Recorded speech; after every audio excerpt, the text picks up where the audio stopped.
If you live in the Toronto area and thought the taxes were getting bad, well, buckle up because they're about to get absolutely worse and in the craziest way possible. Let's get into it.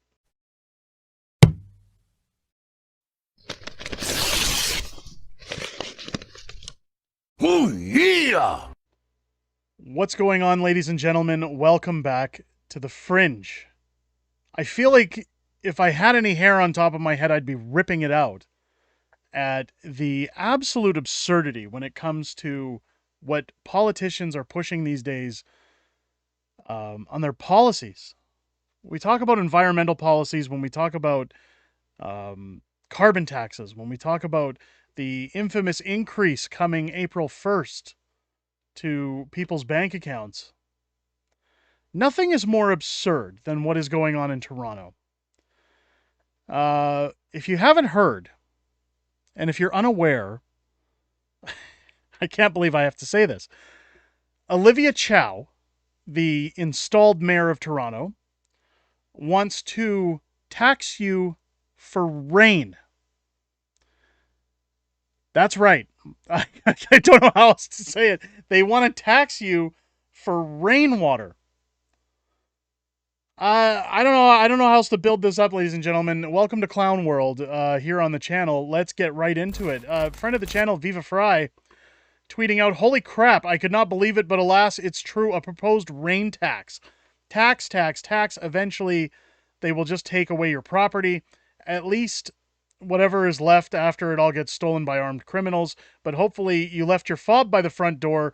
With some milk and cookies, you wouldn't want those armed criminals to get angry due to low blood sugar. Now, if you're asking, what's Viva talking about leaving your fob by the door? Well, Toronto has issued a statement due to the rampant increase in auto thefts that from now on, that people breaking into your homes are merely coming in there to get your key fobs and steal your cars. So you should leave your car fobs by the door so that criminals don't harm you or those in your home, and simply just bust the door open, take your key fob, and make off with your vehicle. You should just give them the keys to your car. Now, while I've said if you work at an employee in, say, like a convenience store, and somebody comes in and robs the place, absolutely, your life is not worth the money that they take out of there, just like your life isn't worth somebody coming into your home to steal your car. However, they're basically saying that Toronto police are giving up, that you should just hand over your cars, get it out of there. I don't know what that's going to do for people's car insurance. The rampant increases in cost, I'm willing to bet, are just going to go up higher than the housing market already is in Toronto.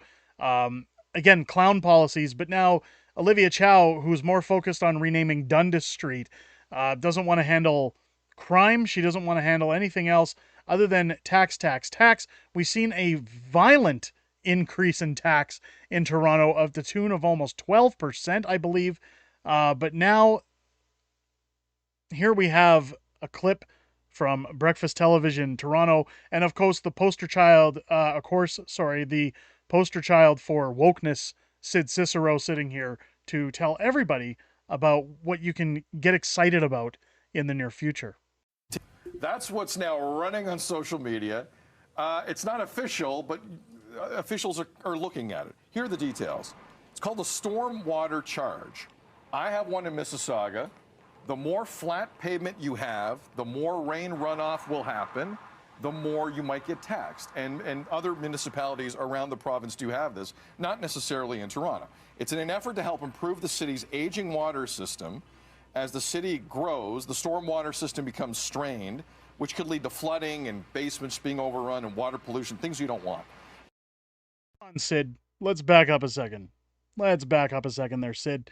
So if you have the larger property you have, the larger lot size you're sitting on is going to determine how much you pay for runoff water, because water falling and, watering your lawn or creating green plants to help photosynthesis at a time when they're talking about global boiling.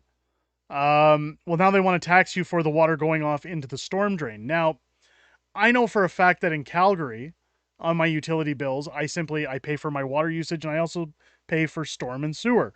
That isn't a tax for the rain that is being proposed here. And didn't, again, just before we start this, when we started this video, a very large property tax increase was just put on the city of Toronto. Why isn't any of that money being used to upgrade their water system if it's under duress? That's what I want to know. Let's continue.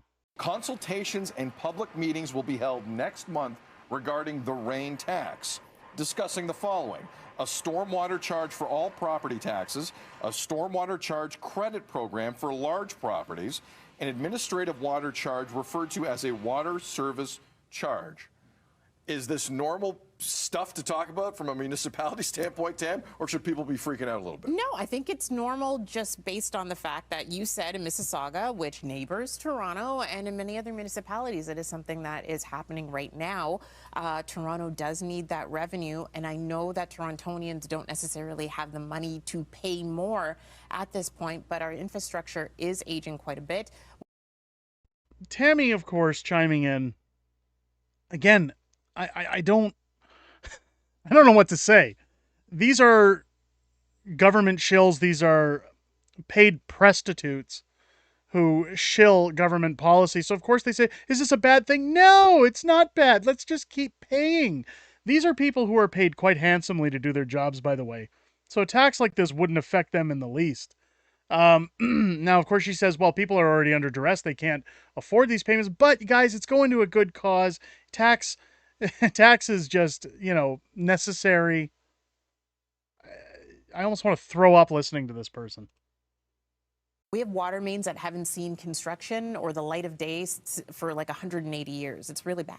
So things that need to be done, they need to be done, and they got to be paid for. So I know it's more. Hopefully it's something where the city can work on a number that isn't too disturbing to homeowners. Yes. Yeah.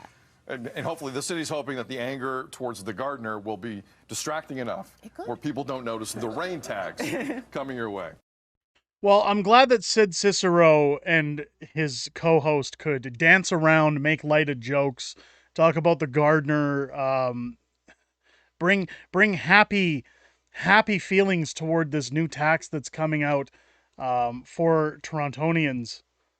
And when they say, well, we have systems that haven't been touched or seen the light of day in 120 years, that's not the fault of the residents that live in Toronto. That is the fault of city municipalities that don't want to address the issue. Maybe instead of spending millions and millions of dollars to rename a road like Dundas Street, maybe instead of having tent cities drawn all over your city and rampant crime that you don't want to address, you start handling the actual problems versus virtue signaling. How about that, Toronto? Toronto Municipality's government idea to introduce a new homeowner charge, which critics have dubbed a rain tax, has sparked outrage and criticism for many, including Donald Trump Jr., the son of former U.S. president. The proposed stormwater charge would hit homeowners and their property taxes impact to runoff on the Canadian city storm sewer system in an attempt to encourage people to keep grass and plants on their property rather than paving their land with concrete. The charge would be based on the amount of hard surface area on their property, including roofs, because, we don't need those, asphalt driveways, again, parking lots, and concrete landscaping, according to Toronto city authorities. So, again, you're charging people for having a driveway. You're charging people for having a roof on their property. So I guess you're exempt if you peel the roof off your house. Stormwater is rain and melted snow. When not absorbed into the ground, stormwater runs off hard surfaces onto streets, down drains, and through a network of pipes to carry it to local waterways. Yeah, that's how any city works. In urbanized areas like Toronto, there are a lot of hard surfaces. Too much stormwater can overwhelm the city's sewer system, which can lead to flooded basements and impacts to surface water quality in Toronto's rivers, streams, and Lake Ontario's waterfront. Again, maybe upgrade those systems instead of, worrying about racist street names. The proposed charge has sparked angry reactions and criticisms in Canada and the U.S., with Warren Kinsella, founder of the political campaign strategy for Daisy Consulting Group, writing an opinion piece in the Toronto Sun accusing city authorities of wanting to tax the rain, an idea he has described as insanity. Kevin Vuong, a Canadian Parliament member representing Spadina Fort York commented on the proposed measure on X, formerly known as Twitter, writing, "Because people in Toronto aren't already struggling enough to make ends meet, the NDP's Olivia Chow wants to implement a rain tax." They didn't include that in the article, but there it is, a rain tax. Newsweek contacted Adila Varela. I'm sorry, Valala. I'm sorry if I'm mispronouncing that last name. Senior public consultant coordinator for the Toronto City, and Kevin Vong's office for comments, respectively, by email via telephone Tuesday morning. In the U.S., Donald Trump Jr. commented on the proposed measure, writing on X, "I'm sure it will end at the rain tax. They definitely won't just confiscate whatever they want in the not too distant future." Again, just simply overtaxing and taxing people to the point they can't afford to do anything other than live in a tent amongst everybody else. The question is if you have a tarp on your tent, are you taxed for the rain as well? Again, I don't like making jokes. I don't want to sit here and make it seem like I'm having a laugh at people's expenses in Toronto. But this is where people need to speak up. This is again where, if you've seen my past video about Jody Gondek and how the left is collapsing over this recall legislation in Alberta, these are the reasons why recall legislation is so important and why other provinces should be demanding these similar legislations, as well as in the federal government, to protect Canadians from silly clown-like policies coming forward from people like Olivia Chow, Justin Trudeau, and Jody Gondek. Now, the reason I talk about this and the reason I say it's clown policies, many people who live in Toronto may say, "Hey, look, Derek, you don't live here. You don't understand. There is a lot of concrete here. It is hard on the storm sewer system." Again, that's a city problem. They just rampantly increased everyone's property taxes. They keep talking about revenue that they need. Perhaps the city should go to the province for an upgrade on their system. They should be using property tax revenue to do construction on problem areas rather than virtue signaling to rename places like Dundas Street. But let me know what you guys think down below in the comments. Do you live in that region? Are you excited to be paying for the rain tax? Do you think we're going to see more of that? It's tough to say, ladies and gentlemen. Leave me your thoughts down below. If it's your first time here, I hope this video's earned your subscription. While you're hitting that button, don't forget to click the bell for notifications and join us live here on the channel every Friday for Friday Night Fringe as we go over everything that's happened in the past week, everything coming up in the week ahead, as well as a little bit of back and forth within our community. I hope you guys enjoyed this video. I'll catch you on the next one.